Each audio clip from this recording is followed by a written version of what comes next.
নমস্কার বন্ধুরা, welcome back to my channel Champa Rannaghar. আজ আমি আপনাদের সঙ্গে শেয়ার করব দুর্দান্ত স্বাদের পাতলা মাছের ঝোলের রেসিপি। তার জন্য এখানে 4 পিস কাতলা মাছ নিয়ে নিয়েছি আর মাছগুলোকে খুব ভালো করে লবণ হলুদ দিয়ে মেখে নিচ্ছি। আমি এখানে কাতলা মাছ দিয়ে করছি, আপনারা চাইলে এটা রুই মাছ দিয়েও করতে পারেন। কোনো রকম মশলা ব্যবহার ছাড়াই তৈরি করে দেখাবো আজকের এই সহজপাচ্য তীব্র গরমের দুর্দান্ত স্বাদের পাতলা মাছের ঝোলের রেসিপি। খেতে একদম ভাতের সাথে অমৃতের মতো লাগবে। তাহলে চলুন বন্ধুরা দেখে নিয়ে আমার আজকের রেসিপি। এখন দেখুন মাছগুলোকে খুব ভালো করে লবণ হলুদ মাখানো কিন্তু আমার একদমই রেডি হয়ে গেছে।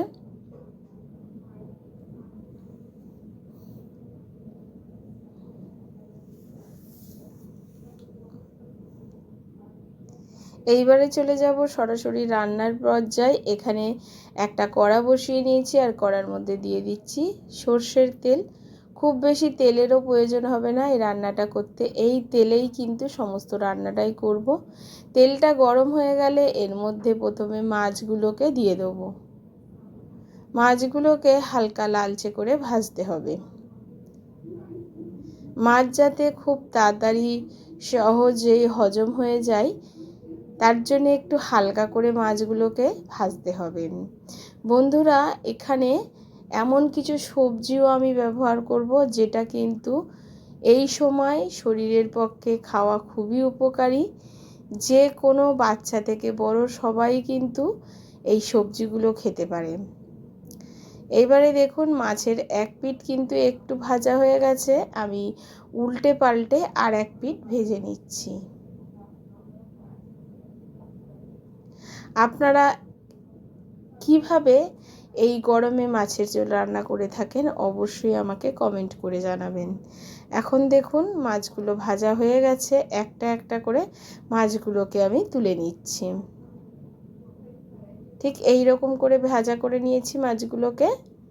আশা করি বুঝতে পারছেন বন্ধুরা। প্লিজ বন্ধুরা আমার এই ছোট্ট চ্যানেলে আপনাদের সাপোর্ট আর সাহায্যের খুবই প্রয়োজন। প্লিজ পাশে থাকবেন আর সাপোর্ট করবেন। আপনাকে কিন্তু প্রথম থেকে শেষ পর্যন্ত ভিডিওটি দেখতে হবে, না হলে কিন্তু আপনি বুঝতে পারবেন না আমি কি পদ্ধতিতে আজকের এই মাছের ঝোলের রেসিপিটি বানিয়েছি। এখন দেখুন মাছগুলো আমার সব ভাজা হয়ে গেছে, তুলে নেওয়াও হয়ে গেছে। এখন যে তেল আছে তেলের মধ্যে দিয়ে দেবো গোটা জিরে ফোড়ন, দিয়ে দেবো 2টো কাঁচা লঙ্কা। আজকের রান্নায় কোনো রকম লঙ্কার গুঁড়ো ব্যবহার হবে না, কাঁচা লঙ্কায় সমস্তটা রান্না হবে। এখন এর মধ্যে দিয়ে দেব আলু, লম্বা লম্বা করে মাছের ঝোলের মতো আলু কেটে নিয়েছি। এখানে একটাই আলু আমি ব্যবহার করেছি। কেটে রাখা আলুটাকে আমি তেলের মধ্যে দিয়ে দিচ্ছি। প্রথমে অল্প নাড়াচাড়া করে হালকা করে আলুটাকে ভেজে নেব।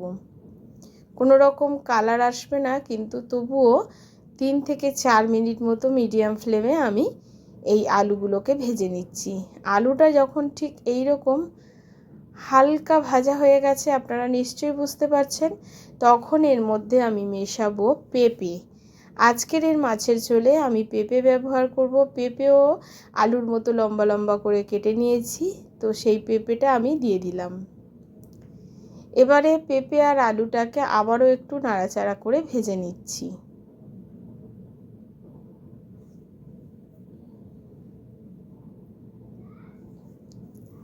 ঠিক যখন এই পর্যায়ে আসবে তখন এর মধ্যে মিশিয়ে দিচ্ছি বেশ কিছু টমেটো কুচি।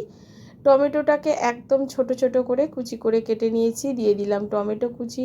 টমেটোটাকে দিয়ে পেঁপে আর আলুটাকে নাড়াচাড়া করে একটু কষিয়ে নিচ্ছি।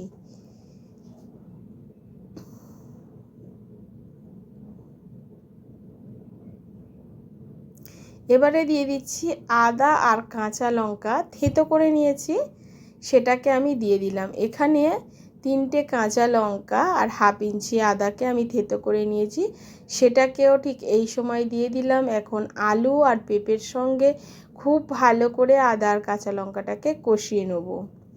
কিছুক্ষণ সময় এটাকে একটু থালা দিয়ে ঢাকা চাপা দিয়ে দেবো। দিয়ে দিচ্ছি পরিমাণ মতো লবণ আর হলুদটা। এর সাথে আর কোনো রকম মশলা ব্যবহার হবে না বন্ধুরা, কিন্তু খেতে অসাধারণ লাগে। এবারে লবণ, হলুদ আর কাঁচা লঙ্কা, আদা বাটা দিয়ে খুব ভালো করে সবজিটাকে নাড়াচাড়া করে দিলাম। দেওয়ার পরে ওপর থেকে একটা ঢাকনা চাপা দিয়ে রেখে দেবো প্রায় 4 থেকে 5 মিনিট লো টু মিডিয়াম ফ্লেমে।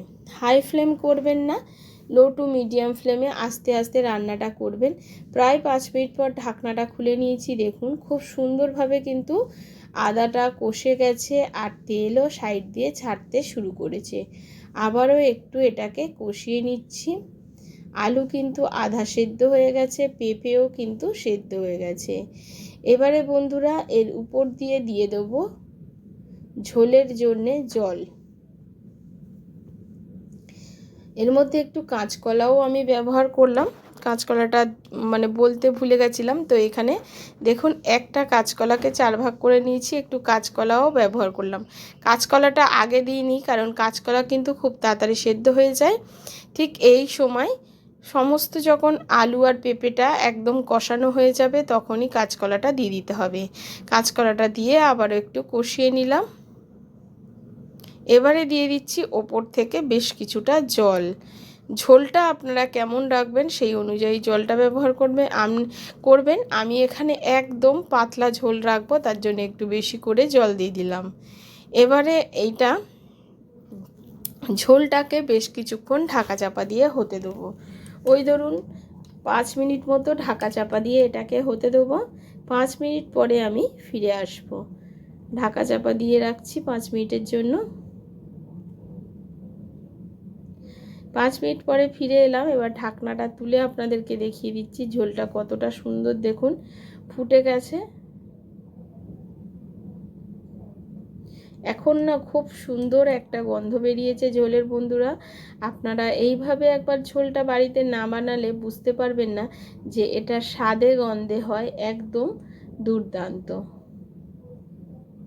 আলু আর পেঁপে সেদ্ধ হয়ে গেছে, আপনাদের একটু ভেঙে দেখিয়েও দিলাম। আর কাঁচকলা তো অবশ্যই সেদ্ধ হয়েই গেছে, কারণ কাঁচকলা সেদ্ধ হতে বেশি টাইম লাগে না। এখন ঝোলটা ফুটে ওঠার পরে আমি দিয়ে দেবো ভেজে রাখা মাছগুলো ঝোলের মধ্যে। মাছগুলোকে দিয়ে হাই ফ্লেমে আবারও 2 থেকে 3 মিনিট আমি ঝোলটাকে ফুটিয়ে নেব। এই গরমে এই রকম মশলা ছাড়া একবার অন্তত এইভাবে মাছের ঝোলটা রান্না করে দেখবেন বন্ধুরা, খেতে অসাধারণ লাগে। গরম ভাতে জাস্ট জমে যায়। এখন দেখুন বেশ ঝোলটা কিন্তু ফুটে উঠেছে। একদম সাদামাটা একটা পাতলা ঝোলের রেসিপি আপনাদের সঙ্গে শেয়ার করলাম। এই রকম ঘরোয়া রেসিপি পেতে অবশ্যই আমার চ্যানেলে চোখ রাখুন। আর দেখুন বন্ধুরা ঝোলটা কিন্তু একেবারে রেডি হয়ে গেছে। এখন এটাকে অন্য পাত্রে ঢেলে আমি আপনাদেরকে একটু সামনে দিয়ে দেখিয়ে দেবো ঝোলটা ঠিক কেমন হলো। আশা করব আমার আজকের রেসিপি আপনাদের ভালো লেগেছে। যদি ভালো লাগে অবশ্যই একটা লাইক করবেন, শেয়ার করবেন আর কমেন্ট করে জানাতে ভুলবেন না আপনারা কোথা থেকে আমার ভিডিওটি দেখছেন। আর দেখুন একটা পাত্রে কিন্তু মাছের ঝোলটাকে আমি তুলে নিয়েছি। আজ এই পর্যন্ত বন্ধুরা, আবারও দেখা হবে অন্য কোনো নতুন রেসিপির সঙ্গে। নমস্কার, সুস্থ থাকবেন আর ভালো থাকবেন।